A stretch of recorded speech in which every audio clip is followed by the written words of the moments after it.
नमस्कार। आज का हमारा विषय है, क्या आप आगे बढ़ना चाहते हैं? यदि हाँ, तो आज हम देखेंगे जीवन में तरक्की करने का, जीवन में आगे बढ़ने का कौन सा तरीका है जिससे हम आगे बढ़ सकें। पहली बात, जीवन में हमें प्रतिदिन ये देखने की आवश्यकता है कि हमारे कौन सी कमी है जिसके कारण से हम अपने जीवन में तरक्की नहीं कर पा रहे, हम आगे नहीं बढ़ पा रहे। वो कौन सी कमी है, उस कमी को देखना शुरू कीजिए। हो सकता है वो केवल टाइम की ही कमी हो सकता है वो पैसे की कमी हो सकता है वो हेल्थ की कमी हो सकता है हमारी कोई ऐसी हैबिट हो जिसके कारण से हम अपने आप को आगे नहीं ले जा पा रहे हो सकता है हमारे व्यवहार में कमी हो। हम जिस भी रूप में अपनी कमी को पाते हैं, तो हमारा ये दायित्व है कि हम अपनी उस कमी को दूर करने का प्रयास करें, हम उस कमी पर काम करना शुरू करें। हम देखें कि क्या यदि हम पैसा कमाते हैं तो हम देखें कि हम बचा क्यों नहीं पा रहे। यदि हम एग्ज़ाम देते हैं तो हमें देखना चाहिए कि हम एग्ज़ाम देने के बाद सफल क्यों नहीं हो पा रहे। यदि हम देखें कि हमारे लोगों को उन्नति मिल रही है और हमें नहीं मिल रही, तो उसके पीछे वजह क्या है, कौन सी वो चीज़ है, कौन सी वो हमारी कमी है जिसके कारण से हम जो है सफल नहीं हो पा रहे। ऐसा कभी नहीं होता कि सारी की सारी गलतियां दूसरों में हों। यदि हमारी अपनी गलतियां हैं और हम उस पर काम करना शुरू करेंगे तो हम अपने जीवन में आगे बढ़ पाएंगे। यदि हम उन कमियों को लेकर के जीवन भर चलते रहेंगे तो हम एक भी दिन कभी आगे तरक्की नहीं कर सकते, बल्कि दिन ब दिन हम नीचे जाते चले जाएंगे। अपने जीवन को इतना ज़्यादा बड़ा मत बनाओ, अपने जीवन को इतना ज़्यादा अपने आप पर विश्वास मत करो कि सामने वाले की बातें सुनना ही बंद कर दो। सामने वाले की अपने आप को इतनी अहमियत मत दो कि आपकी सारी जो अच्छाइयाँ हैं वो भी आपकी बुराइयों में बदल जाएं। आप अपनी कलम को इतनी ताकत मत दो कि आप अपनी जो छोटी सी जो किसी की गलती है उसको आप अपनी कलम की ताकत से और उसको बर्बाद कर दो। ऐसा कभी मत करो। जीवन में सफलता उन लोगों को मिलती है, या वो लोग जीवन में सफल हो पाए हैं जिन्होंने अपनी कमियों को लेकर के काम किया है। आपने देखा होगा, जब भी आप कहीं एग्ज़ाम देने जाते हैं तो लिखा हुआ आता है आप अपनी कमियां बताइए और अपनी खूबियां बताइए। क्यों लिखा हुआ आता है? क्योंकि लोग कभी भी अपने आप को जानने की कोशिश नहीं करते कि उनके अंदर क्या अच्छाई है और क्या बुराई है। वो सिर्फ इसलिए कॉलम नहीं होता कि आप सिर्फ उस पर लिख कर के चले हैं। वो कॉलम इसलिए बनाया होता है कि आप वही तो मौका है जिस पर आप लिखेंगे तो आप अपनी कमी को या अपनी अच्छाई को पहचान पाएंगे। क्योंकि आज तक तो आपने देखा ही नहीं, और अक्सर फॉर्म भरने में व्यक्ति जो है कंफ्यूज हो जाता है कि मेरी कौन सी अच्छाई है, कौन सी कमी। इसको दूसरे से पूछने के बजाय आप खुद से पूछिए, क्योंकि जितने अच्छी तरीके से आप अपने आप को पहचानते हैं दूसरा व्यक्ति आपको नहीं बता सकता। या हो सकता है वो जानता हो आपके अच्छाई और बुराई के बारे में, हो सकता है 2 अच्छाई आपको ज़्यादा बता दे या 2 जिससे आपको घमंड आ जाए। हो सकता है 2 कमियां आपको ज़्यादा बता दे जिससे आप एकदम डिप्रेस हो जाएं। तो क्यों दूसरे से पूछना क्यों है? आप अपनी अच्छाइयों को, अपनी बुराइयों को अच्छे से जानते हैं कि कौन सी वो चीज़ है जिसके कारण से आपको जो है सफलता नहीं मिल पा रही। आप वो जो चाहते हैं, जो समाज में इज्जत चाहते हैं, आप अच्छे पद पर हैं, अच्छी जगह पर हैं, फिर भी लोग आपकी इज्जत नहीं करते हैं, आपके सामने इज्जत करते हैं। सामने इज्जत करना कोई बहुत बड़ी बात नहीं है। लोग यदि पीठ पीछे यदि आपकी इज्जत करें तो वो इज्जत होती है, लेकिन ऐसा बहुत कम लोगों को नसीब होता है। ऐसा, बल्कि ये कहेंगे ऐसा उन्हीं लोगों को नसीब होता है जो अपनी कमियों पर काम करते हैं और जीवन में एक गलती को बार बार दोहराते नहीं हैं, उसको कोशिश करते हैं कि हमेशा के लिए ख़त्म कर दें। आप जानते हैं, कुछ लोग ये जानते हैं कि मेरी कमी है, लेकिन फिर मुझे दूर नहीं करना। मुझे ये पता है कि मेरे देर से उठने की वजह से मेरा सारा सिस्टम बर्बाद हो रहा है, लेकिन नहीं, मुझे सोना तो देर तक ही है। मुझे ये मालूम है कि मेरी लापरवाही की वजह से घर गंदा पड़ा हुआ है, लेकिन मुझे लापरवाही करनी ही करनी है। ये अच्छी बात नहीं होती।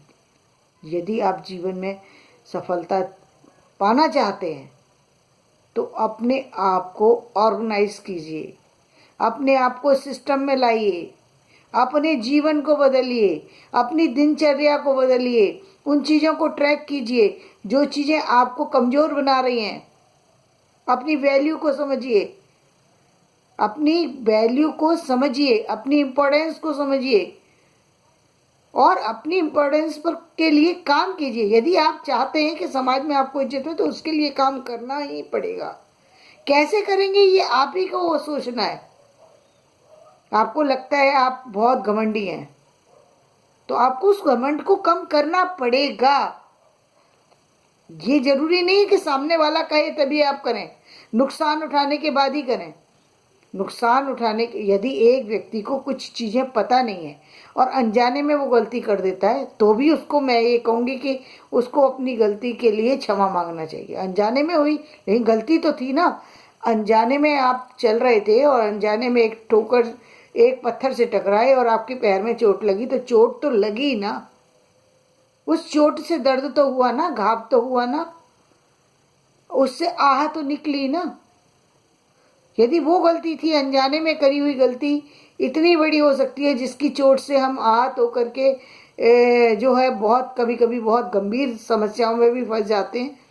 तो जो हम जानबूझ के गलतियां करते हैं उसका परिणाम कैसा होता होगा कि हमने जानबूझ करके ही गलती की। हम ये जानते हैं, हमने पहली गलती हम ये जानते हैं कि हमारे अंदर ये कमी है, उसके बाद उस कमी को मिटाने के बजाय हमने खुद को ही समाप्त करने की कोशिश कर ली। हमने सामने वाले को नीचा दिखाने की कोशिश कर ली, क्योंकि यदि सामने वाला रहेगा तो वो हमें नीचा दिखाएगा, बजाय वो हमें नीचा दिखाए हमने उसको नीचा दिखाना शुरू कर दिया। ये अच्छी बात नहीं होती। कई बार हम इसमें सफल भी हो जाते हैं। कई बार हम लोगों को नहीं पता लगा क्या सामने वाले ने क्या चालाकी की है। लेकिन ये जो जीवन है, ये जीवन चक्र है, इसमें आपको पता नहीं है। कहते हैं कर्म का फल मिलता है। कर्म का फल कब मिलेगा? यानी आपने गलती आज की है, जरूरी नहीं है कि गलती का रिजल्ट आज ही मिल जाए। हो सकता है आपको 10 साल बाद कोई ऐसा व्यक्ति मिल जाए आपको जो आपको ऐसा सबक सिखा के जाए कि आप जीवन भर तक पछताते रह जाए। तो आप क्यों खुद ही उस गलती को सही करते? क्यों नहीं ऐसा काम करते कि जिसके कारण से आप अपने आप को बदल सकें, जीवन में एक ऐसी तस्वीर छोड़ सकें जो लोगों पर आपका प्रभाव छोड़े। हम किसी एक व्यक्ति को एक बार मूर्ख बना सकते हैं, कुछ लोगों को हम मूर्ख बना सकते हैं, लेकिन हर व्यक्ति को हर बार मूर्ख नहीं बना सकते। ये समाज है, ये सब जानता है। एक ना एक दिन तो निश्चित ही जान लेता है कि सामने वाला क्या है। इसलिए बेटर यही है कि आप वो गलतियां करने से बचिए जो गलतियां आपको कमजोर बनाती हैं। उन गलतियों को करना छोड़ दीजिए। अब तक जो किया उस पर आपका अब कोई काबू नहीं है। अब आप जो कर चुके हैं वो आपके हाथ से जा चुकी चीज़ है। अब जो कर रहे हैं उसको नज़रअंदाज ना करें, उस पर बहुत बारीकी से काम करें। मान लीजिए आप धन को जोड़ने में सफल नहीं हो पाए हैं, आर्थिक स्थिति आपकी मजबूत नहीं है, हिसाब लिखना शुरू कीजिए। आपको पता लगेगा कहाँ हिसाब में गड़बड़ है, आपने कैसा हिसाब बना रखा है। आपके पास 10,000 रुपये आते हैं और 15,000 खर्चा करते हैं, तो 15,000 का जो 6,000 लोग जितना आता है उसमें से बचाते हैं। आपने 6,000 रुपये और एक्स्ट्रा खर्च किए। अब आप क्या करेंगे? या तो ये है कि आपके पास कोई ऑप्शन है, यानी आप किसी बुजुर्ग है या कोई ऐसा है जो आपको पैसे दे सकता है, आप उससे पैसे ले लेंगे या उधार लेंगे या आप चोरी करेंगे। और कोई ऑप्शन तो बचता नहीं है। या किसी को दबाव बना के किसी की चीज़ हड़प लेंगे। तो ऐसी नौबत आने से पहले यदि आप अपने धन को व्यवस्थित रूप से खर्च करना शुरू कर दें, अपने जीवन शैली में बदलाव लाने की कोशिश कर लें, तो वो दिन ही नहीं आएगा आपके जीवन में। वो दिन तो अब यदि वो दिन आ चुका है तो आप अब बनाइए, कोशिश कीजिए कि अब जो है बस उसी में हमको अपना जीवन चलाना है, दूसरों के उससे नहीं, या फिर हमें इनकम का सोर्स बनाना है। भाई या तो हमारे पास 10,000 की इनकम है और हम 16,000 खर्चा करते हैं, तो 6,000 की इनकम को बढ़ाएं। इनकम जनरेट कैसे होगी, इस पर काम कीजिए। 16,000 की इनकम करते हैं तो 16,000 तो कम से कम आपके पास होने चाहिए जो खर्च कर सकें। 20,000 नहीं कमा सकते, 16,000 तो कमाने पड़ेंगे। किसी को देने के लिए कुछ होना तो चाहिए, कुछ खर्च करने के लिए कुछ होना चाहिए ना। ज़्यादा ना हो, कम से कम उतना तो हो। पहले अपने आप को उस लेवल पर लेकर जाइए, उसके बाद फिर आप हर दिन बचाने की कोशिश कीजिए। अब आप उस स्थिति में आएंगे, यानी अब पहले तो अपने आप को आगे लेकर के जाइए। ये नहीं होता कि आपने सोचा कि नहीं कोई बात नहीं है, एक बार एक महीने हमने बैंक से ले लिया, दूसरे महीने हमने अपने दोस्त से ले लिया, तीसरे महीने अपनी माता से ले लिया, चौथे महीने अपने पिता से ले लिया।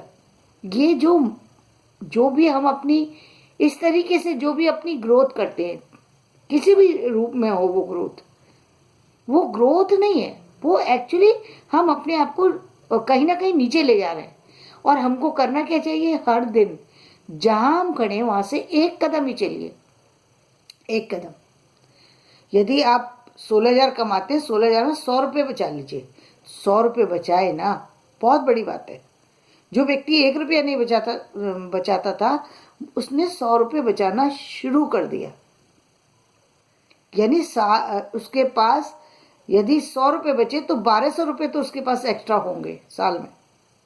आप कहेंगे इस 1,200 का क्या, कुछ नहीं होगा, लेकिन ये 1,200 रुपये तो छोड़िए, 1 रुपया यदि आपके पास कम हो जाए ना, तो रिक्शे वाला आपको रिक्शे से उतार देगा। दवा लेने जाइए, दवा 1 रुपये कम की है, वो जो मेडिकल स्टोर वाला है आपको दवा नहीं देगा। आप सामान लेने जाइए, 1 रुपया कम पड़ जाए, वो नहीं मिलेगा। इसका मतलब 1 रुपये की भी वैल्यू होती है। आप तो 1,200 की बात कर रहे हैं, तो 1,200 इम्पोर्टेंट हुए या नहीं हुए, अब मुझे बताइए। इसका मतलब 1,200 रुपये जो हमने खर्च किए थे वो हमारे लिए इम्पोर्टेंट थे, लेकिन क्योंकि हमने लापरवाही की थी इसलिए वो 1,200 रुपये हमने खर्च कर दिए, और वो अनावश्यक खर्च किए। हो सकता है हमें ज़रूरत नहीं, हम कहीं उसको सेव करने की कोशिश करते, किसी एक चीज़ को हम कट कर देते। 100 रुपये बचाना बहुत बड़ी बात नहीं होती। हो सकता है आपका जेब खर्च हो सकता है एक दिन का मोबाइल का खर्चा हो, आप कट कर सकते थे। यदि आप मोबाइल में 500 रुपये रिचार्ज कराने के लिए 500 रुपये को बचा सकते हैं तो 100 रुपये बचा ही सकते हैं। लेकिन क्योंकि हमारी टेंडेंसी वो होना चाहिए, वो यदि हमारा पैरामीटर वो हो गया, हमारी सोच वो हो गई, तब तो हम बचाएंगे। यदि हमारी सोच ही नहीं बदली तो हम बचा नहीं सकते। तो अपने जीवन में बदलाव लाइए और अपने आप को आगे ले जाने के लिए इन कामों को कीजिए। धन्यवाद। आज का वीडियो मैं यहीं पर समाप्त करती हूँ। यदि मेरा वीडियो पसंद आए तो लाइक, शेयर और सब्सक्राइब करें ताकि मैं नया वीडियो आपको दे सकूं। धन्यवाद।